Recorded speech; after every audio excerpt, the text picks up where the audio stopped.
অনেক দিনের একটা ইচ্ছে পূরণ হলো আজ। অনেক দিন থেকেই ইচ্ছে ছিল যে এরকম একটা সিংহাসন নেব, তো সময় না হলে যে কিছুই হয় না।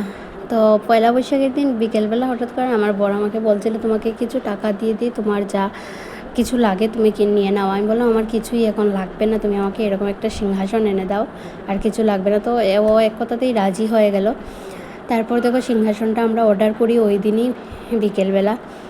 তো মনে মনে ভেবে রেখেছিলাম যে অক্ষয় তৃতীয়ার দিন থেকেই পুজোটা শুরু করব, কিন্তু একটু অসুবিধা পড়ে যাওয়ায় আমি আর পুজো করতে পারিনি। তো আজকে ফাইনালি সেই দিনটা দেখো, সকালে আমি একটু ঠাকুরের জন্য ফুল মিষ্টি এগুলো নিয়ে বাজার থেকে এসে আমি একটা নতুন সুন্দর শাড়ি পরে নিয়েছি।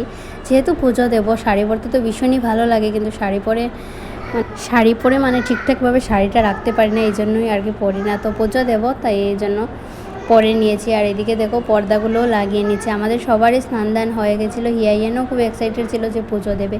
আর ওইদিকে তো হিয়া হনুমান চালিসা নিয়ে নিচে বসে আছে, আমাকে দেখে যে এইভাবে আমি বসে পড়ি, তো ও বসেছিল। ও তো আর বেশি পড়তে পারে না, মানে ওই 2-1 লাইন বলতে পারে। তারপরে দেখো ফুলগুলো কি ভালো লাগছে, তাই না? তো মোটামুটি আমাদের সব কিছুই রেডি।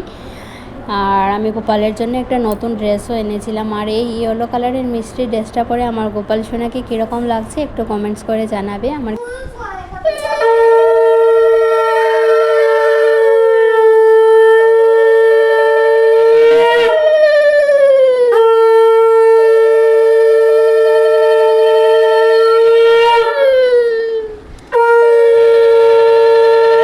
তো ফাইনালি আমি আমার গোপালকে সিংহাসনে বসিয়ে দিয়েছি। যা আমার আরও বাকি যে ঠাকুর আছে, লক্ষ্মীনারায়ণ, আমার গুরুদেব, তো সবাইকে সুন্দরভাবে বসিয়ে দিয়েছি।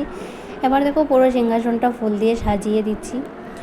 তো আর এদিকে হিয়াও মানে একটা ফুল না দিলে তো হবেই না, অনেকক্ষণ ধরে অপেক্ষা করছি, মানে পুজো দেওয়ার জন্য ফুল দেওয়া মানেই পুজো হয়ে গেছে। আর এদিকে দেখো হিয়ান পাশে বসে আছে যে ওকে গোপালের মিষ্টিটা দিয়ে দেবো। গোপাল খেয়ে নিয়েছে, ও কিন্তু আমার ওই পাশে দাঁড়িয়ে মানে বারবার গোপালকে জিজ্ঞেস করছে যে তুমি খেয়ে নিয়েছো, আমি খাবো। তো এরকম করছিল, তো ওকে আমি একটা মিষ্টি দিয়ে দিয়েছি। আর এদিকে দেখো আমার পুজো পুরো শেষের দিকেই তো চারিদিকে একটু ধূপ ধুনা দেখিয়ে দিলাম। আর এই যে ধূপকাঠিটার স্মেলটাও না জাস্ট অসাধারণ ছিল। তো দেখো আমরা সবাই মিলে একটু ঠাকুরকে প্রণাম করে নিলাম।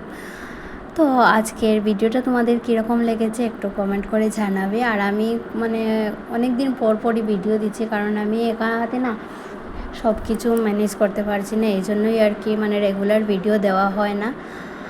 মাঝে মধ্যে চেষ্টা করব তোমাদের সাথে ভিডিও শেয়ার করার। এটাই আমার ফাইনাল লুক ছিল সিংহাসনের, কীরকম লেগেছে জানাবে।